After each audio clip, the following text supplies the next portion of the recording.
It's time to discuss the greatest combat sport athletes in the history of mankind. That's correct. We're going to be discussing some unbelievable combat athletes. These are not just people that compete in MMA, because obviously MMA, that's where the best fighters are at. This is not about who's the best fighter. This is about which people have the most impressive accolades across combat sports. We're talking wrestling. We're talking boxing, boxing is going to take precedence over the other ones, but everyone else, kickboxers, wrestlers, most of these people have done other combat sports as well. We're basically going to get into this. I have some honorable mentions. We have an honorable mention. Kayla Harrison, UFC fighter. I believe she won gold in the Olympics in judo. Okay, and now she's almost a UFC champion. She's probably going to be a UFC champion. She is one of the greatest combat sport athletes ever. We also have Alexander Karelin, just an absolute marauder back in the day when it came to wrestling. He went up against some of the baddest, toughest competition back in the days where people were saucing, doing whatever it took to win gold medals.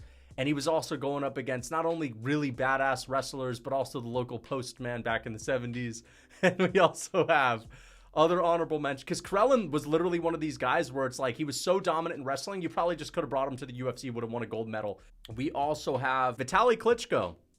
Kickboxing background. People don't know this, people forget, but Vitaly Klitschko has a kickboxing background and was also the heavyweight champion, the lineal heavyweight champion for like 10 years, right? 10 years.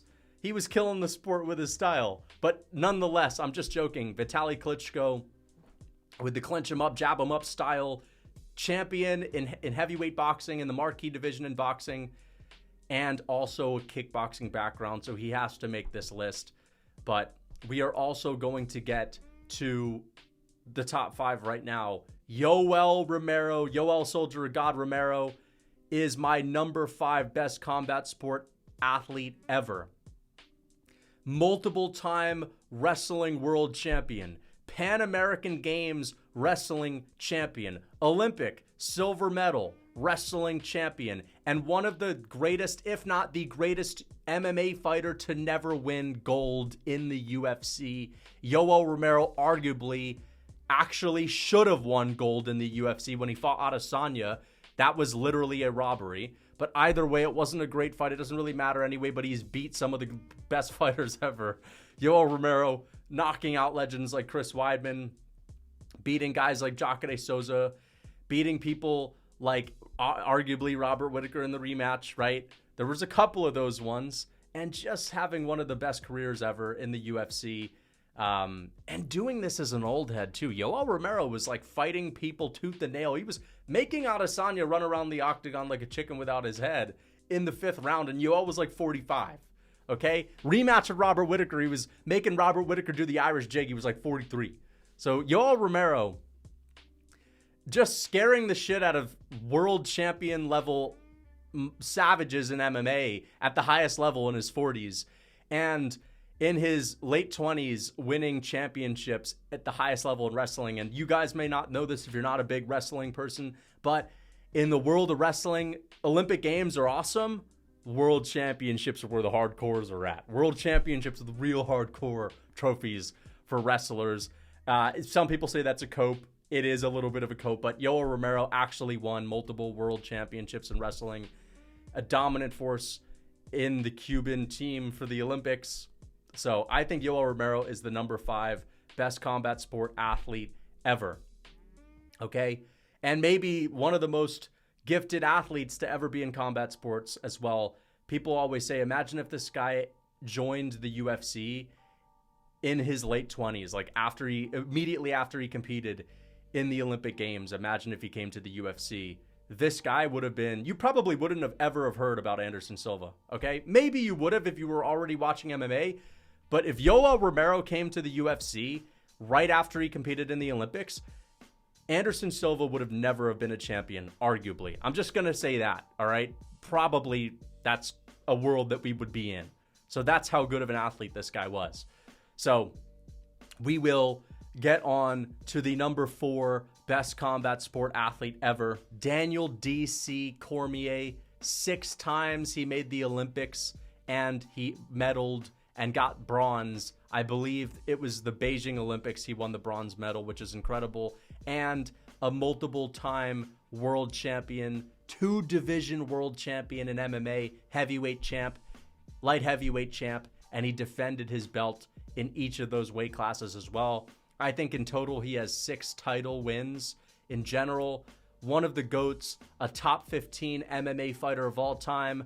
Again, bronze in the Olympics in wrestling, which is pretty impressive, and made the Olympic team 6 times. So Daniel Cormier is going to take the 4th spot. At the number 3 spot, we have Marty Lewis. That's right, the original Brownsville Yeti, 32-time champion, a record of 67 wins and only 2 losses. Marty Lewis, in my opinion, is maybe the GOAT of combat sports, especially boxing. And people don't really know this, but he actually had a bit of a wrestling pedigree. Not only did he win an Olympic gold medal, but he also was known, and this was sort of the word on the street at the time, Marty used to take down Team USA Olympic wrestlers in the Olympic Village. Like he used to be called into the wrestling mats to prepare the guys. Unbelievable, because of how fast his footwork was. Marty Lewis, as a lot of people know, had the best footwork in boxing history, the founder of the Duffel Shuffle, and also maybe the best jab in the history of boxing as well, the Sweet Pea Special. Everybody knows that. But Marty Lewis just had such an unbelievable gift for the sport of boxing. And I said earlier on in this video, boxing is going to take precedent over the others. Because, you know, it's one thing if you're a guy like Henry Cejudo and you get an Olympic gold in wrestling and then you go to MMA. Okay, that's great. But I think boxing sort of takes precedence because it's like the most complex martial arts, so it almost counts as 2. But Marty Lewis, with, you know, wins over the likes of Pete Digby and Jimmy the Madman and, you know, Joseph Gonzaga, Ryan the Mayan Garcia, and Big Tony Two-Piece Parker.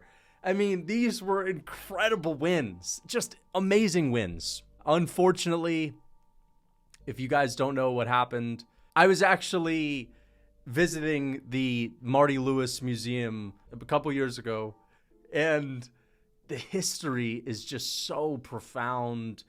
It's unbelievable. You really, you know, because this is the thing, what they did to him was they tried to erase him from history because obviously Muhammad Ali kind of ducked him throughout his career. You know, so we talked about the boxing, obviously one of the best records in history, multiple weight champion, Olympic gold medalist, which again, the Olympic Committee, very corrupt. They've been trying to negate that for years, but everybody knows Marty Lewis dominated the Olympics back in the 50s. And obviously wrestling pedigree as well. He was the varsity captain, I believe, and also used to throw around some of the Olympians on Team USA out in the Olympics. So Marty Lewis, great wrestling, excellent boxing. The Sweet Pea Special was something magnificent. This guy, only 214 pounds, because heavyweights used to be not as big as they are today. But this guy used to float around and used to sting like a bee. And it was unbelievable seeing this guy do the work. I believe Marty Lewis, his best win, in my opinion, could be over Bob Foster, but it also might be over Ernie Chavez. But I believe if you watch his fight with Ryan the Mayan Garcia, 7th round, Marty Lewis gets clipped. He does the footwork. He did the Duffel Shuffle. But before he does the Duffel Shuffle, he actually set up a brilliant overhand by feinting a takedown into the Duffel Shuffle, into the Sweet Pea Special. Dude, this guy was on another level. People don't understand, but Marty Lewis in the 70s, early 70s, 60s, 50s was a marauder. If you don't know him, you got to do your research. You got to learn your history. This is the guy that has been erased from the history books, and I'm not going to allow the WBC to get away with this. So Marty Lewis is obviously going to be on the list. The second greatest combat sport athlete ever is Henry Cejudo, Triple C, Olympic silver medalist, 2-division champion in the UFC, and one of the greatest boxers. No, I'm joking. He's the gold medalist. Gold medalist in the Olympics, 2008 Beijing Olympics. Championship wins in the flyweight division, the bantamweight division, defended both of those belts in the UFC, in the lighter weight classes, a win over Demetrius Johnson. I mean, a win over Dominic Cruz, even though Cruz was coming off of the couch. I mean, Cejudo has reached the highest level in 2 of the hardest combat sports. So I think it's clear he is, if not the best, he's the second best in my opinion. There's only one person that has a better combat sport legacy, and that is Alex Poatan Pereira. Now, here's the thing. People are going to say it's so much harder to win the gold medal in Olympic wrestling. And yes, there's something to be said about that. There's definitely an argument for that. I definitely understand it. However, I think that in 2008, the lighter weight classes may have not been that stacked for wrestling. Either way, listen, Alex Pereira was a multiple division champion in Glory Kickboxing. And Glory Kickboxing, listen, these aren't scrubs. I understand Glory Kickboxing doesn't have the same depth of talent as boxing, for example, or as Olympic wrestling or whatnot, or even MMA. But, these guys aren't scrubs, man. Rico Verhoeven, that ain't a scrub. I know he's in the heavier weight classes, but we're talking about people like Vakitov, Adesanya, right? We're talking about other marauders in kickboxing, Jacoby, right? There's some fucking monsters. Wilness. Dude, you've got Wilness, man. There are some monsters that come out of the world of kickboxing. Alex Pereira was not only a 2-division champion in the most prestigious, most competitive kickboxing promotion on the planet, but he had won 6 championships, 6 championship wins. That's amazing. Okay? People talk about other kickboxers with a lot of credentials in the UFC, and they'll bring up Adesanya. Oh, the kickboxing Adesanya. Adesanya didn't win a single fucking championship in Glory Kickboxing. Yeah, he has a good kickboxing record. He probably won a belt in another promotion, but he doesn't have any championship wins in Glory. Pereira has 6. 2-division champ. And then he comes over to the UFC as an older guy in his mid-30s, basically, and he beats Sean Strickland. He beats Adesanya.